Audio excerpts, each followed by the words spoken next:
बोलो नारायण भगवान की जय हो। 13वां अध्याय विशाख महात्म्य।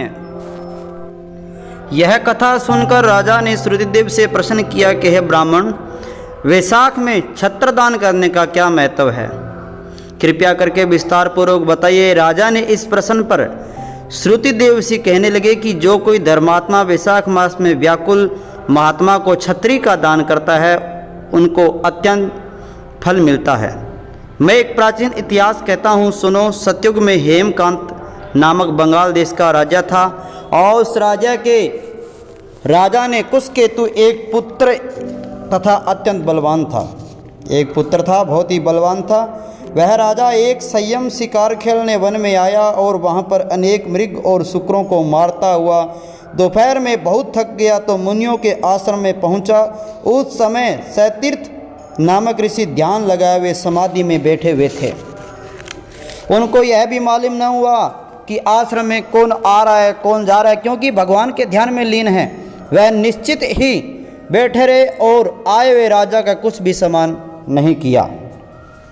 इस पर राजा को क्रोध आया और वह ऋषि को मारने के लिए आगे बढ़ा। तब ऋषि के शिष्यों ने उन्हें रोका, कहा, अरे दुर्बुद्धि, सुन, हमारे गुरुजी समाधिस्थ होकर बैठे हैं, उनको यह भी नहीं कि बाहर क्या हो रहा है, इसलिए क्रोध करना उचित नहीं है। तब राजा क्रोधित होकर कहने लगा कि हे ब्राह्मण, मैं थक गया हूँ और तुमने मेरा अतिथि शतमकार तक नहीं किया। तब शिष्यों ने कहा कि हम तो गुरु के अधीन हैं, बिना गुरु की आज्ञा के कुछ नहीं कर सकते।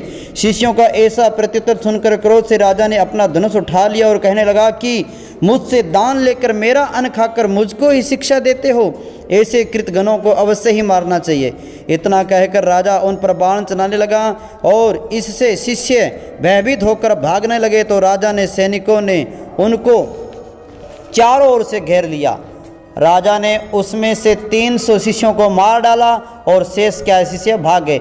तब आश्रम में कोई न रहा। सैनिकों ने आश्रम की सब वस्तुएं लेकर खूब भोजन किया। सायंकाल राजा जब अपने घर पर आया तो उसके पिता कुशकेतु ने यह सब वृतांत सुनकर पुत्र की बहुत निंदा की। अरे पुत्र, तुमने अच्छा काम नहीं किया, तुमने बहुत बुरा किया है। और उस राजा को उसके पिता ने उसको घर से क्या है बाहर निकाल दिया। तब राजा हेमकांत वन में चला गया और वह अत्यंत व्याकुल होकर इधर उधर फिरने लगा और ब्रह्म हत्या उसे सताने लगी। इस प्रकार उस दुरात्मा को फिरते 28 वर्ष बीत गए। तब एक दिन तीर्थ नाम के ऋषि वैशाख मास में तीर्थ यात्रा करते हुए उस वन में आए। धूप से व्याकुल होकर मूर्छा खाकर पृथ्वी पर गिर पड़े। देवयोग से देखो, हेमकांत ऋषि को मूर्छा खाकर गिरते हुए देख लिया और उनके मन में बड़ी दया उत्पन्न हुई। उसने डाक के पत्तों की एक छतरी बनाकर मुनि के सिर पर लगा दी। अरे धूप बहुत है, गर्मी ज़्यादा है, और अलंबू का जल पिलाया।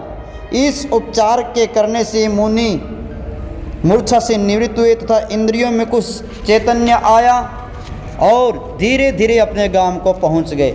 इस पुण्य के प्रभाव से उसकी तन और ब्रह्म हत्या क्षण भर से दूर हो गई। तब हेमकांत को बड़ा विस्मय हुआ कि उसके द्वारा इतने प्राणियों को इतना कष्ट देने पर भी उसकी ब्रह्म हत्या कैसे दूर हो गई, किसने दूर कर दी और कहाँ गई, इसका क्या कारण है। जब वह सोच ही रहा था तो उसकी मृत्यु निकट आ गई और उसके संग्रहणी रोग लग गया।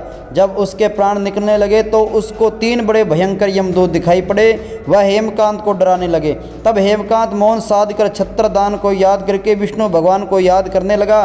भगवान ने उसी समय अपने मंत्री विश्वकर्षण को आज्ञा दी कि यमदूतों को रोको और वैशाख मास में छत्रदान करने वाले हेमकांत की रक्षा करो। और उसने यद्यपि बड़े बड़े पाप किए हैं परंतु उसने धूप में व्याकुल मूर्छित मुनि की रक्षा की और वैशाख मास में छत्री का दान किया, इससे निष्पाप हो गया। बोलो नारायण भगवान की जय हो।